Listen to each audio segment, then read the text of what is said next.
बातमी ठाण्यातून। ठाण्यात मुसळधार पावसासह सोसाट्याचा वारा वाहतोय।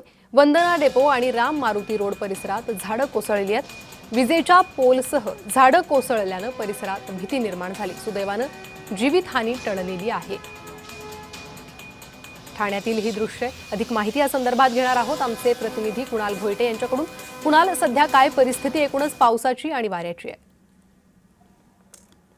प्रणिता, एकंदरीत पाहायचं झालं तर रेड अलर्ट जो आहे तो आज ठाण्याला देण्यात आलेला आहे। ठाण्यात सकाळपासूनच पावसाने जोर पकडलेला असला तरी सुद्धा आता काहीशा प्रमाणात पाऊस जो आहे तो मंदावलेला आहे।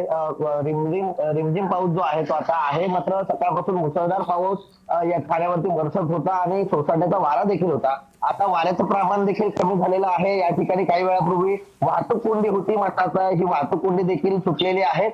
त्यामुळे पाणी ज्या ठिकाणी साचलं होतं त्या ठिकाणचा निचरा देखील सुरू झालेला आहे आणि एकंदरीतच आता पावसाने थोडीफार प्रमाणात उसंत जी आहे ती घेतलेली पाहायला मिळते। त्यामुळे असाच पावसाने जर उसंत घेतली तर ज्या ठिकाणी पाणी मोठ्या प्रमाणात साचलेलं आहे ते पाणी निचरा लवकरात लवकर होऊ शकतं आणि झाडं पडण्याची घटना देखील ठाण्यामध्ये मोठ्या प्रमाणात झालेली आहे। 186 कॉल्स जे आहेत ते आपत्ती व्यवस्थापन कक्षाला प्राप्त झाले होते। त्यातले 100हून अधिक जे झाडं पडण्याचे, फांद्या पडण्याच्या घटना होत्या आणि या सगळ्या संदर्भात आता वृक्ष छाटणी जी आहे ती महापालिकेकडून करण्यात येत आहे।